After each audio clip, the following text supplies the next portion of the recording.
بیوی بچوں کی تربیت کا طریقہ عجائب ہی تھا، اثر بات بھی ہے۔ اس وقت ایک ضروری مضمون بیان کرنا چاہتا ہوں، غور سے سنیے۔ حضرت شاہ صلی اللہ سے فرما رہا ہے، اعوذ باللہ من الشیطان الرجیم، بسم اللہ الرحمن الرحیم۔ یا ایھا الذین آمنوا ان من ازواجکم واولادکم عدوا لکم فاحذروہم وان تعفوا وتصفحوا وتغفروا فإن اللہ غفور رحیم۔ اے ایمان والو، تمہاری بعض بیویاں اور اولادیں تمہاری دشمن ہیں، ان سے احتیاط رکھو۔ بیویاں ملا پھر، اے ایمان والو، تمہاری بعض بیویاں اور اولادیں تمہاری دشمن ہیں، ان سے احتیاط رکھو، اور اگر تم ان کو معاف کر دو اور درگزر کرو اور اپنی کوتاہی کی معافی چاہو تو اللہ بخشش کرنے والے اور رحم کرنے والے ہیں۔ آیت یہ حضرت فرماتے ہیں، اللہ تعالیٰ ارشاد فرماتے ہیں کہ اے ایمان والو، جیسا مصیبت میں تم کو صبر اور رضا کا حکم دیا گیا ہے تاکہ معنی عن الآخرت نہ ہو، صبر کرو گے، اللہ راضی رہو گے تو آخرت میں تم فائز و مرام ہوگے، کامیاب ہوگے۔ چنانچہ اللہ تعالیٰ نے پہلے یہ ارشاد فرمایا، ما اصاب من مصیبت الا باذن اللہ ومن یؤمن باللہ یہد قلبہ، یعنی اس سے پہلے یہ بیان کیا گیا کہ کفر مانے ان فلاح آخرت بالکلیہ ہے، یعنی کامل طور سے فلاح آخرت سے مانے، یعنی کامل طور سے فلاح آخرت سے مانے کیا چیز ہے یہ۔ اسی طرح مصیبت سے پریشان ہو کر یا نعمت میں مشغول ہو کر اللہ تعالیٰ کے احکام میں کوتاہی کرنا بھی مانع ان فلاح الآخرہ ہے، یعنی ایک طرح سے فلاح آخرت سے مانے۔ پس مصیبت میں تو یہ سمجھنا چاہیے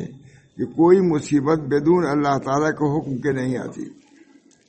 اور یہ سمجھ کر صبر اور رضا اختیار کرنا چاہیے۔ اور جو شخص اللہ تعالیٰ پر پورا اطمینان رکھتا ہے، پورا ایمان رکھتا ہے، اللہ تعالیٰ اس کے قلب کو صبر اور رضا کی راہ سے دکھا دیتا ہے، اور اللہ تعالیٰ ہر چیز کو خوب جانتا ہے کہ کس نے صبر اور رضا اختیار کیا اور کس نے نہیں کیا، اور ہر ایک کو حسب حکمت جزا و سزا دیتا ہے۔ خلاصہ کلام یہ ہے کہ ہر امر میں جس میں مصاب بھی داخل ہے، یعنی مصیبت زدہ، اللہ تعالیٰ کا کہنا مانو اور رسول اللہ صلی اللہ علیہ وسلم کا کہنا مانو۔ اگر تم اطاعت سے اعراض کرو گے تو یاد رکھو کہ ہمارے رسول کے ذمے صرف صاف پہنچا دینا ہے۔ اگر مانو گے تو فلاح پاؤ گے، نہیں مانو گے تم جانو۔ بس جس طرح تم کو مصائب میں صبر کا حکم دیا گیا ہے تاکہ وہ آخرت سے مانے نہ ہو، اسے نعمت کے بارے میں تم کو عدم انہماک کا حکم دیا جاتا ہے۔ یہ نعمت ملے تو ایسا منہمک نہ ہو جائے کہ اسی کو ہو کے رہ جاؤ، تاکہ وہ بھی مانے عن الآخرت نہ ہو۔ مصیبت کے بارے میں تو اوپر کہا جا چکا ہے، اب نعمت کے بارے میں یہ سمجھنا چاہیے، تمہاری بعضی بیویاں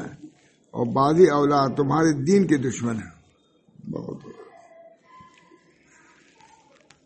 یوں سمجھنا چاہیے کہ تمہاری بعض بیویاں اور بعضی اولاد تمہارے دین کے دشمن ہیں، سو تم ان سے ہوشیار رہو،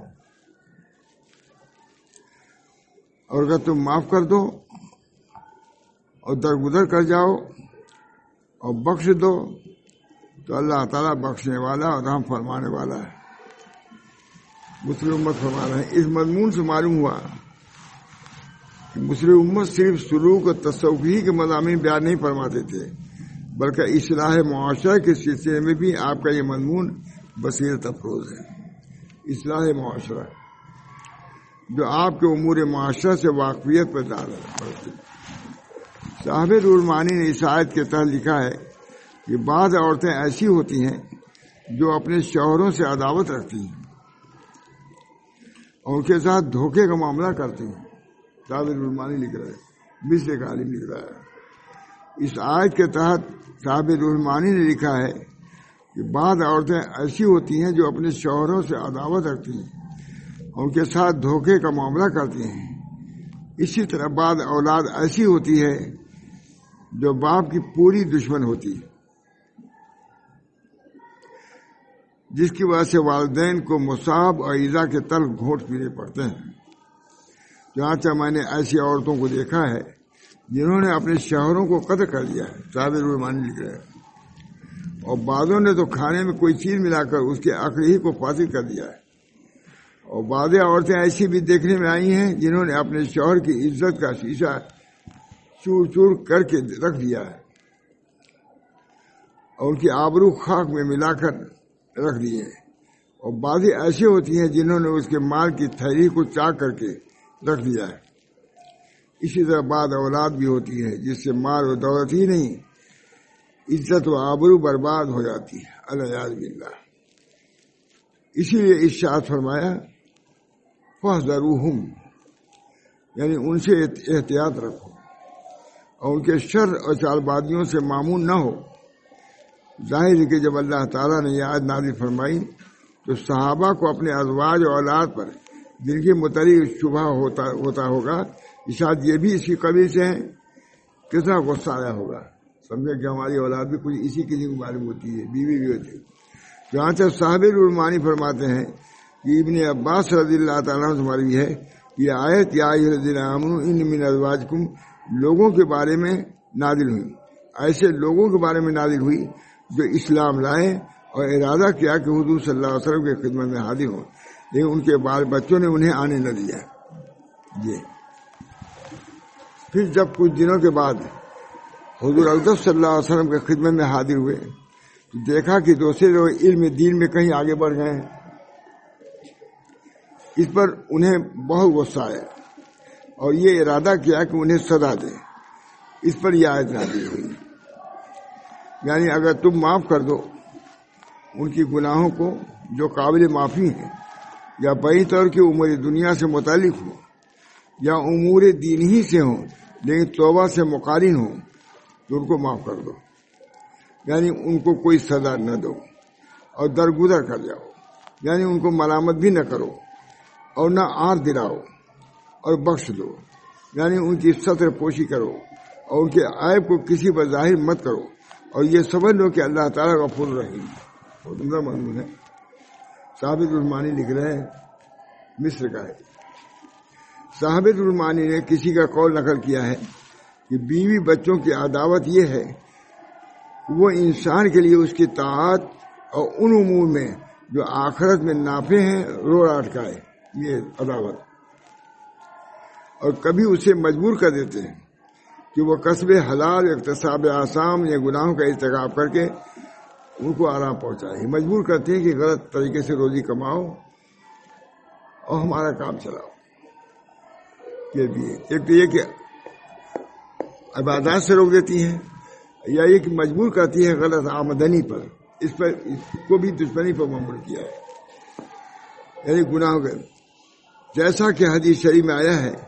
کہ میری امت ایک ایسا زمانہ آئے گا اس میں انسان کی ہلاکت اس کی زوجہ اس کے اولاد کے ہاتھوں ہوگی۔ حدیث شریف میں آیا ہے، حدیث شریف میں آیا ہے کہ میری امت میں ایک ایسا زمانہ آئے گا کہ اس میں انسان کی ہلاکت اس کی زوجہ ان کے اولاد کے ہاتھوں ہوگی، یعنی یہ دونوں اسے فقر پر آر دلائیں گے، جس کی بنا پر وہ بری سواری پر یعنی کسب حرام پر سوار ہوگا اور ہلاک ہو جائے گا۔ مجبور کریں گے کہ آمدنی زیادہ ہے، اس کی وجہ سے ناجائز آمدنی کی فکر میں پڑ جائے گا اور ناجائز آمدنی سے ان کی پرورش کرے گا، ہلاکت ہو گئی کہ نہیں؟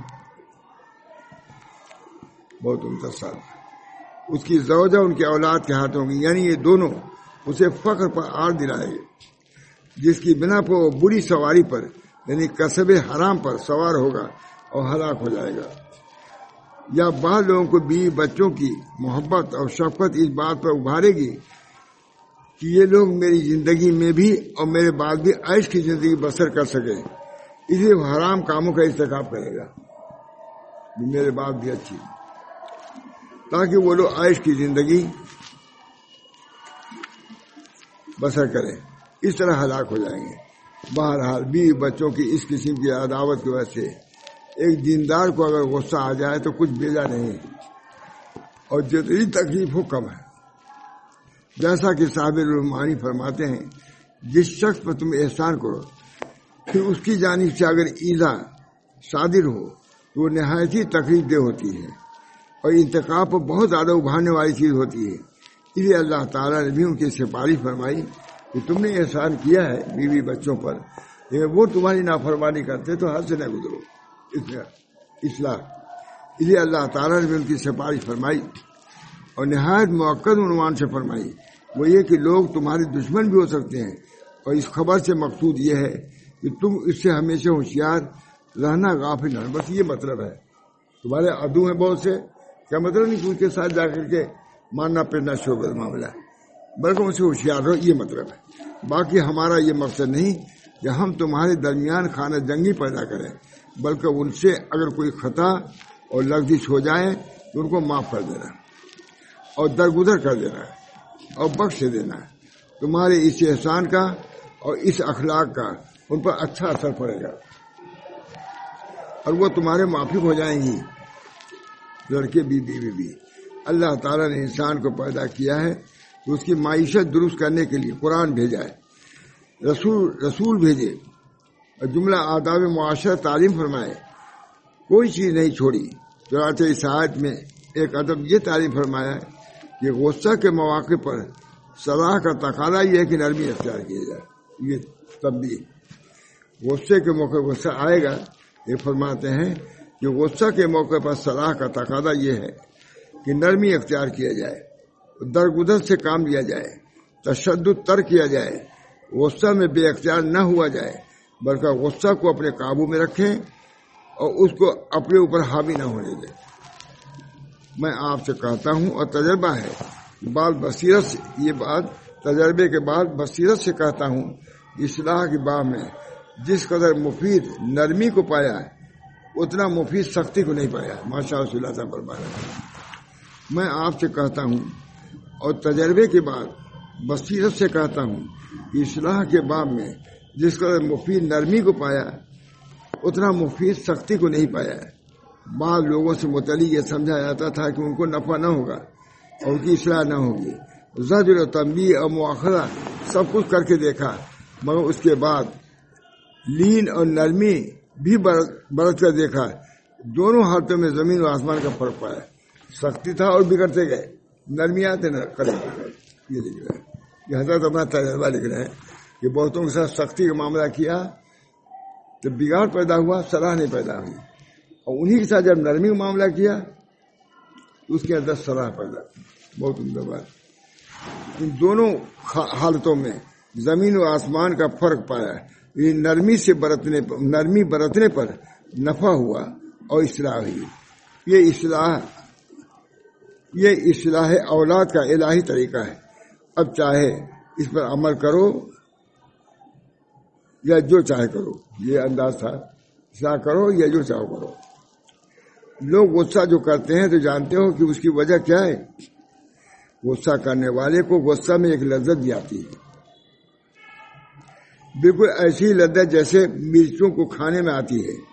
کہ آدمی تکلیف بھی محسوس کرتا ہے اور کھائے بھی جاتا ہے۔ میں کہتا ہوں کہ اللہ تعالیٰ نے ہمارے گھروں کو کیسا تباہی سے بچا لیا ہے، کیونکہ دیکھتا ہوں کہ آج ایک دنیا اس کا شکار ہے، یعنی غصے کے، اور اس میں شک نہیں ان لوگوں کی حرکت سبب ایذا بھی بنتی ہے۔ بال بچوں کی حرکت اللہ تعالیٰ پر تو نفوس کے حالات مخفی نہیں ہیں، اس لیے چونکہ خود رحیم و کریم ہے، لہذا بندوں کو بھی یہ حکم دیا کہ تمہارے اہل و عیال اگر تمہاری نافرمانی کریں، تم کو ایذا پہنچائیں، تو یوں نہ سمجھنا کہ انہوں نے صرف تمہارا قصور کیا ہے، بلکہ ہماری بھی نافرمانی ہے، ہمیں بھی منع کیا ہے۔ اور ہمارے حکم کے خلاف اقدام کیا ہے، اس لیے غصہ تو ہمیں بھی ہے، مگر تمہاری مسئلہ سے تم سے یہ کہتے ہیں انہیں معاف کر دو، جیسے ہم معاف کر رہے ہیں تم بھی معاف کر دو، اور تم سے ان کے لیے معافی کی سفارش کرتے ہیں۔ ظاہر ہے کہ حق تعالیٰ کی جانب سے یہ سفارش سن کر مومن تو بالکل پانی ہی پانی ہو جائے گا، لیکن سنے تب تو سنتا ہی نہیں، یہ سب کہاں سنتا ہے، غصہ تو غصہ۔ دیکھیے عمدہ بات، ظاہر کہ حق تعالیٰ کی جانب سے یہ سفارش سن کر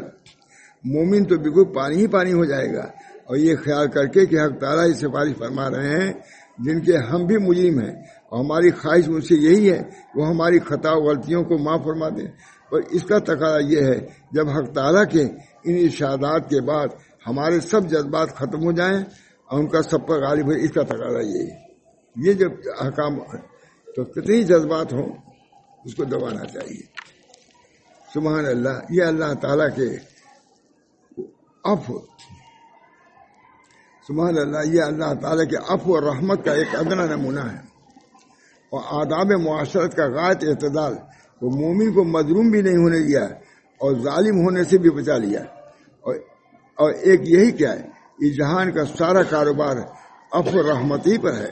چنانچہ اس قدر موقع سے بارش کے بعد باپ کو ختم اس پر کیا، اللہ غفور رحیم، اللہ غفور رحیم ہے، تم بھی وہی اختیار کرو۔ مطلب یہ ہے کہ کسی محکوم کے ساتھ معاملہ کرنے میں اس کا بھی لحاظ ضروری ہے کہ تم بھی کسی کے محکوم ہو۔ اگر آج یہاں دنیا میں عفو و صفح اور مغفرت کا معاملہ نہیں کرو گے تو کل کو تم بھی وہاں پکڑے جاؤ گے، کیونکہ جس طرح سے یہ تمہارے مجرم ہیں اس طرح تم بھی کسی کے مجرم ہو، یعنی اللہ تعالیٰ کے۔ لہذا سوچ لو کہ آخرت میں کیا ہوگا۔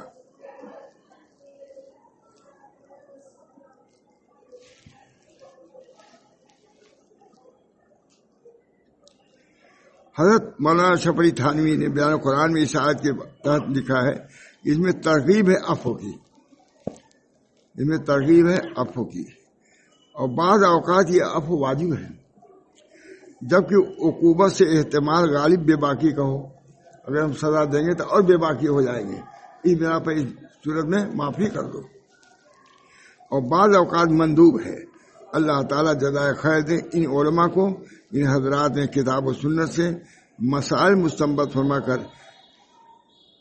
ہمارے سامنے بیان فرما دیے۔ ماں تھانی کو دعا دینا ہے، دیکھیے اپنے بال بچوں کے ساتھ کیا معاملہ کرنا چاہیے، اس کے متعلق کوئی تفسیر آپ نے شاید ہی سنی ہوں، اور سنا اس لیے نہیں کہ کوئی آپ سے ان سب باتوں کو بیان بھی نہیں کرتا، جس کی وجہ سے لوگ افراط اور تفریح میں مبتلا ہو جاتے ہیں، یعنی یا تو محبت اور پیار میں اس حد تک پہنچ جائیں گے کہ ان کی کسی بے عنوانی پر کوئی التفات نہ کریں گے، جو چاہیں کریں،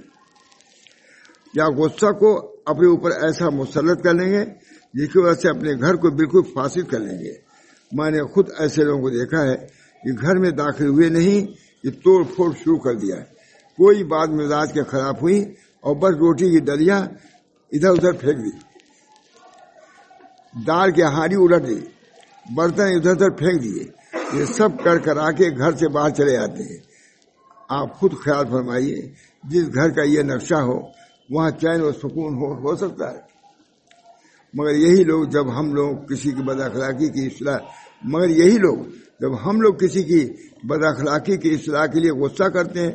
اور سختی سے پیش آتے ہیں تو ہم پر اعتراض کرتے ہیں کہ لوگ غصہ کرتے ہیں۔ اس دیہات کا اپنا حال ہے۔ تو سنو، ہر غصہ حرام نہیں ہے، بلکہ جو غصہ نفس کے لیے ہو وہ حرام ہے، اور جو اللہ کے لیے ہو اور خود اپنے نفس پر بھی ہو یہ حرام نہیں ہے، تو ضروری ہے۔